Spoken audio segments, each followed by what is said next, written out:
Hello दोस्तों, स्वागत है आपका हमारे चैनल अभियंता पे। दोस्तों, बहुत ही अच्छी खबर आ रही है राजस्थान विद्युत उत्पादन निगम लिमिटेड की तरफ से। यहाँ पे junior engineer, assistant engineer, junior chemist and informatics assistant की वैकेंसीज निकाली गई हैं। दोस्तों, वैकेंसीज का जो नंबर ऑफ वैकेंसी वो इतना ज़्यादा है कि ना कि इतना एसएससी में निकलता है आपके लिए, न ही किस इंजीनियरिंग सर्विसेज में निकलता है और न ही रेलवे में निकलता है। तो वीडियो में लास्ट तक पूरा से बने रहिए, क्योंकि मैं सारी की सारी डिटेल आपको वीडियो के अंत तक बताऊंगा। कौन भर सकते हैं फॉर्म, कितनी वैकेंसीज है, कितना फॉर्म फी है, सेंटर कहाँ पे रहेगा आपका, आप अगर किसी और स्टेट से हैं राजस्थान के अलावा तो भर सकते हैं कि नहीं। ठीक है, तो लेट्स स्टार्ट द वीडियो। लेकिन दोस्तों, वीडियो शुरू करने से पहले हमारे चैनल को सब्सक्राइब कर दीजिए और अगर ये वीडियो पसंद आए तो लाइक ज़रूर कर दीजिएगा। दोस्तों, लेट्स स्टार्ट द वीडियो। सबसे पहले दोस्तों, यहाँ पे नोटिफिकेशन में दिया गया है कि अगर आप RVUN में सेलेक्ट होते हैं तो आपका जो वर्किंग एरिया होगा वो पूरे राजस्थान में होगा। ये सब दे रखा है डिस्ट्रिक्ट, किस किस डिस्ट्रिक्ट में आपको जाकर काम करना होगा। अगर आपका राजस्थान राज्य विद्युत प्रसारण निगम लिमिटेड में होता है तो इंटर राजस्थान में वो काम करना होगा। उसी तरह अगर आपका जयपुर विद्युत वितरण निगम लिमिटेड में होता है तो आपको जयपुर, दौसा, अलवर ये सब जगहों पे जाकर काम करना होगा। तो ये तो बात है आपका सिलेक्शन के बाद का।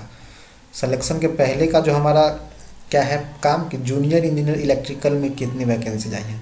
तो यहाँ पे जो टोटल वैकेंसीज हैं वो RVUN में 245 है, ठीक है, और RVPN में 18 है, JVBN में 115 है और JDWN में 118 है, जो कि टोटल मिलाकर आपका हो जाता है 571 वैकेंसीज।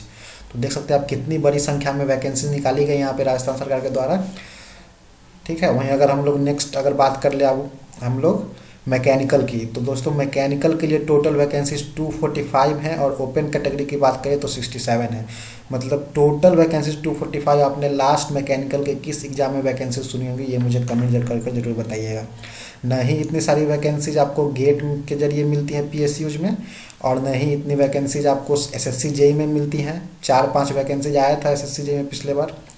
ठीक है, तो बहुत ही अच्छा ऑप्शन है आपके लिए, और ओपन कैटेगरी में भी 67 है। चलिए नेक्स्ट बात कर ले अगर हम जूनियर इंजीनियर सिविल की, तो यहाँ पे आपको 33 और 5 कुल मिलाकर आपको 38 वैकेंसीज हैं। ठीक है, सिविल में थोड़ा कम है यहाँ पे, जब जनरली देखा जाता है सिविल का ही ज़्यादा होता है, लेकिन ये इलेक्ट्रिकल डिपार्टमेंट से रिलेटेड है, इसीलिए यहाँ पे मैकेनिकल और इलेक्ट्रिकल का वैकेंसीज की जो संख्या है वो अच्छी खासी है। वहीं अगर हम लोग बात कर ले control and instrumentation communication junior engineer, तो इसकी जो वैकेंसीज है टोटल वो 65 है। ठीक है, नेक्स्ट हम लोग चलते हैं आगे बात करें तो फायर एंड सेफ्टी के लिए भी निकाली गई वैकेंसी। यहाँ पे 16 वैकेंसीज हैं, ये आप लोग देख सकते हैं 16 वैकेंसीज। वहीं जूनियर केमिस्ट की बात करें तो 27 वैकेंसी निकाली गई है। इंफॉर्मेटिक्स असिस्टेंट की बात करें तो 32 वैकेंसीज हैं। और टोटल आप वीडियो पॉज करके अपने कैटेगरीज वाइज वैकेंसी देख सकते हैं दोस्तों। ठीक है, वहीं अब हम लोग बात कर लेते हैं आपको सैलरी कितनी मिलेगी। यहाँ पे दे रखा है इन्होंने रेन्यूमरेशंस एंड सैलरी। तो जो जूनियर इंजीनियर है, अगर आपको ट्रेनिंग के दौरान जो है आपको 23,700 पर मंथ मिलेगा। उसके बाद एक बार आपका अगर ट्रेनिंग कंप्लीट हो गया तो 33,800 पर मंथ, और उसके बाद आपका जो है इंक्रीमेंट होता रहेगा प्रमोशन के हिसाब से। फिर जूनियर केमिस्ट की बात कर लें तो सेम है पे लेवल जूनियर केमिस्ट का भी, बट इंफॉर्मेटिक्स असिस्टेंट को थोड़ा कम मिलेगा यहाँ पे 18,500 ट्रेनिंग के दौरान, और जॉब होने के बाद 26,300।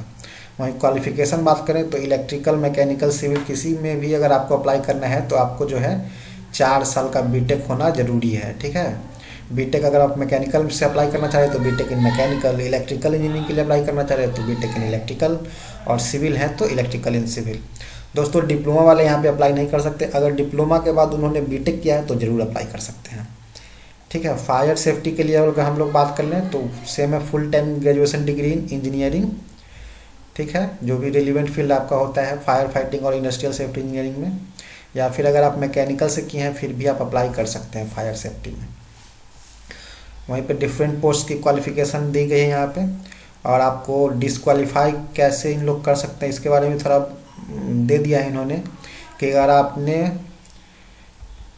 एक से ज़्यादा शादियाँ की हैं तो आपको ये डिसक्वालीफाई कर देंगे, जॉब नहीं लेने देंगे। अगर आपने शादी के दौरान दहेज लिया है तो आप नहीं अप्लाई कर सकते हैं, ये बहुत ही अच्छी बात है। ठीक है, नेक्स्ट अगर हम लोग बात करें तो कैरेक्टर आपका अच्छा होना चाहिए। फिजिकल फिटनेस तो कुछ नहीं होना चाहिए, बस आप मेंटल हेल्थ जो है आपका वो स्टेबल होना चाहिए, बस यही है। वहीं अगर हम लोग एज की बात कर लें, एज कितना चाहिए, तो 21 साल से लेकर 40 साल के बीच में अगर आपका एज है तो आप बिल्कुल अप्लाई कर सकते हैं जनरल के जनरली। लेकिन यहाँ पे अगर जूनियर इंजीनियर इलेक्ट्रिकल की बात करें तो आप 43 ईयर्स तक अप्लाई कर सकते हैं, ठीक है। मैकेनिकल वाले भी 43 ईयर्स तक अप्लाई कर सकते हैं। जूनियर इंजीनियर सिविल वाले भी 43 ईयर्स तक अप्लाई कर सकते हैं। और ये भी कुछ वैकेंसी है, ये देख लीजिए आप लोग वीडियो को पॉज करके 42 ईयर्स दे रखा है, मतलब 21 से लेकर 40 इतने ईयर के तो होंगे नहीं आप लोग, जहाँ तक मुझे लगता है, ठीक है। द अपर एज लिमिट, यहाँ पे एज रिलैक्सेशन भी दे दिया गया है 5 ईयर्स। जो भी होता है schedule caste, backward class and schedule tribes को 5 ईयर्स का रिजर्वेशन मिल जाएगा। वहीं सबसे अच्छी बात है कि अगर आप इकोनॉमिक वीकर सेक्शन से भी हैं तो भी आपको 5 ईयर्स का एज रिलैक्सेशन मिल जाएगा। लेकिन मैं आगे बात करूंगा इसके लिए क्या है। और 10 years in case of women's belonging to SC ST BC and MBC, ठीक है दोस्तों। बाकी और भी प्रोविजंस है, ये सब उतना ज़्यादा इंपॉर्टेंट नहीं है। अगर आप चाहें तो पॉज करके पढ़ लीजिएगा, फिर मैं डिस्क्रिप्शन में ऑफिशियल लिंक दे दूंगा नोटिफिकेशन का, वहाँ से भी आप देख सकते हैं। बात करें दोस्तों रिजर्वेशन की, तो आपको SC ST बैकवर्ड क्लास या फिर मोस्ट बैकवर्ड क्लास का रिजर्वेशन लेने के लिए राजस्थान का होना अनिवार्य है। अगर आप राजस्थान के नहीं हैं तो आप जनरल कैटेगरी में फॉर्म डालेंगे, ठीक है। तो ये बात हो गया आपका। नेक्स्ट अगर हम लोग बात करें तो ये डिफरेंट चीज़ें दी गई हैं, ये सब आपके उतने काम की नहीं है। फॉर्म भरने की जो डेट है वो 24 फरवरी से फॉर्म भरना स्टार्ट होगा और 16 मार्च तक आपको फॉर्म डाल देना है। और फॉर्म डालने के लिए ये वेबसाइट इन्होंने दे रखा है, इन वेबसाइटों पर जाकर आप फॉर्म फिल कर सकते हैं, मैं लिंक दे दूंगा डिस्क्रिप्शन में, ठीक है दोस्तों। वहीं पे फोटोग्राफ्स और सिग्नेचर और लेफ्ट थंब का प्रिंट भी आपको अपलोड करना होगा, तो ये सब चीज़ आप पहले से तैयार कर लें। फोटोग्राफ का स्पेसिफिकेशन इन्होंने दे दिया है कि 4.5 इंटू 3.5 सेंटीमीटर का फ़ोटो होना चाहिए। सिग्नेचर जो होना चाहिए वो ब्लैक इंक से सिग्नेचर होना चाहिए। लेफ्ट थंब इम्प्रेशन होना चाहिए वाइट पेपर पर ब्लू या ब्लैक इंक से। अगर आपका लेफ्ट थंब नहीं है तो आप राइट थंब का भी दे सकते हैं इम्प्रेशन, ठीक है। ये सब चीज़ें दी गई हैं। फिर आपको यहाँ पे ऑनलाइन फॉर्म भरकर वेबसाइट पे ही सबमिट कर देना है। पेमेंट डिजिटली, मतलब ऑनलाइन आप क्रेडिट डेबिट कार्ड से पे कर सकते हैं। पेमेंट कितना करना है दोस्तों, अगर आप अदर स्टेट से हैं तो आपको 1600 पेमेंट देना होगा, या फिर आप राजस्थान के भी हैं और अनरिजर्व कैटेगरी में है, जनरल में है और 2.5 लाख से ज़्यादा है आपका इनकम पारिवारिक सालाना, अगर आप EWS में हैं फिर भी तो पर भी 1600। अगर आप EWS से बिलोंग करते हैं और 2.5 लाख से कम है तो 1400 लगेगा आपका फॉर्म का दाम, ठीक है दोस्तों। ये दी गई हैं ये सब बातें यहाँ पे। और बैकवर्ड क्लास ये सब को भी 1400 ही लगेंगे, SC ST के लिए भी। ये सारा चीज़ आपको सिग्नेचर फोटोग्राफ का क्या क्या होगा स्पेसिफिकेशन वो सब चीज़ दे दिया गया है।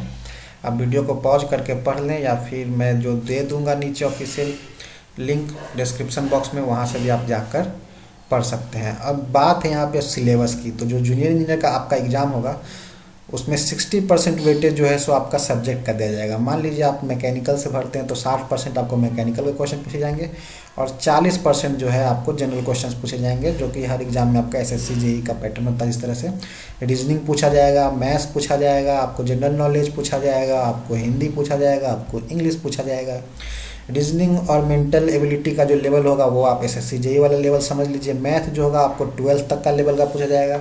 यहाँ पे एप्टीट्यूड नहीं दिया इन्होंने, मैथ्स दिया है, तो आपको जो गेट का जो मैथ्स होता है या ESC का मैथ्स होता है आप उसकी प्रैक्टिस करें, आपका हो जाएगा। जनरल नॉलेज और एवरीडे साइंस, ठीक है।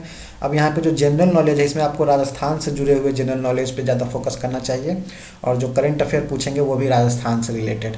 हिंदी पढ़ लीजिए 10th लेवल तक का और इंग्लिश भी 10th लेवल तक का।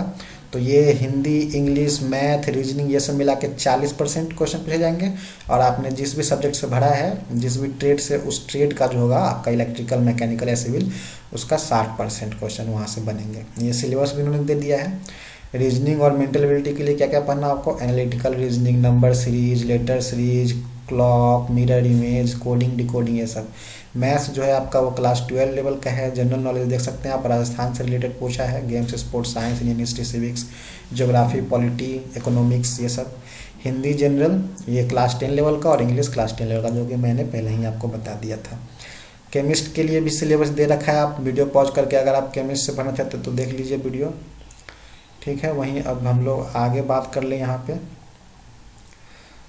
तो लगभग मैंने सब चीज़ तो आपको बता ही दिया है इस नोटिफिकेशन के बारे में। बहुत ही अच्छा नोटिफिकेशन है, आप अदर स्टेट से हैं फिर भी अप्लाई कर सकते हैं। और आपका जो सेंटर है वो राजस्थान के अलावा और भी जगहों पर दिया गया है। जैसे राजस्थान में जो आपका सेंटर है वो है अबू रोड, अजमेर, अलवर, बीकानेर, जयपुर, जोधपुर, कोटा, सीकर, ठीक है, और श्री गंगानगर और उदयपुर। अगर आप राजस्थान से नहीं है तो अलग भी दिल्ली एनसीआर में भी बहुत सारे सेंटर दिए गए हैं, जैसे दिल्ली, फरीदाबाद, गाजियाबाद, ग्रेटर नोएडा, गुड़गांव, नोएडा।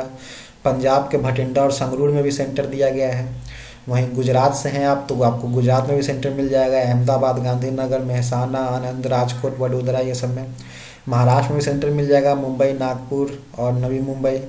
मध्य प्रदेश में मिल जाएगा भोपाल, ग्वालियर, इंदौर, उज्जैन। बस नहीं मिलेगा सेंटर तो अपने बिहार वालों का कोई सेंटर नहीं है, क्योंकि यूपी वाले तो चले जाएंगे ग्रेटर नोएडा या गाजियाबाद, गुड़गांव ये में दे देंगे, लेकिन बिहार वालों के लिए थोड़ा सा कठिन होगा। तो दोस्तों 25 तारीख को जैसा कि आपको पता है मोदी रोजगार 2 का आंदोलन चल रहा है, तो आप उसमें अपने ये भी मुद्दे उठा सकते हैं, क्योंकि फ़ीस इसका 1600 रखा गया है। तो फीस के लिए भी दीजिए कि फ़ीस थोड़ा कम कर दो भाई। 1600 रुपये लेके आप क्या ही खिलाओगे वहाँ पे सेंटर पे, चाय समोसा तो खिलाओगे नहीं, ठीक है। तो आप 25 तारीख को ज़रूर आंदोलन में भाग लीजिए। ट्विटर पे अकाउंट बनाइए, अकाउंट नहीं है तो अकाउंट बना लीजिए। ट्विटर पर जाकर हैशटैग चलाइए मोदी रोजगार, तो ये हैशटैग रहेगा, आपको दिख ही जाएगा वहाँ पे, ट्रेंडिंग में आ ही जाना है, ठीक है। मोदी रोजगार 2 ये हैशटैग से ट्विटर पर ट्रेंड चलाइए। थैंक यू दोस्तों, वीडियो पसंद आए चैनल को लाइक कर दीजिए, सब्सक्राइब कर दीजिए। ऐसे ही अपडेट्स के लिए मैं ऐसे ही जॉब अपडेट्स लाता रहता हूँ। अगर आपने बीपीएससी असिस्टेंट इंजीनियर का फॉर्म भरा है तो चैनल पे जाकर चेक कीजिए प्लेलिस्ट, वहाँ पे मैंने प्रीवियस ईयर्स के क्वेश्चंस अपलोड कर रखे हैं, ठीक है दोस्तों। Thank you.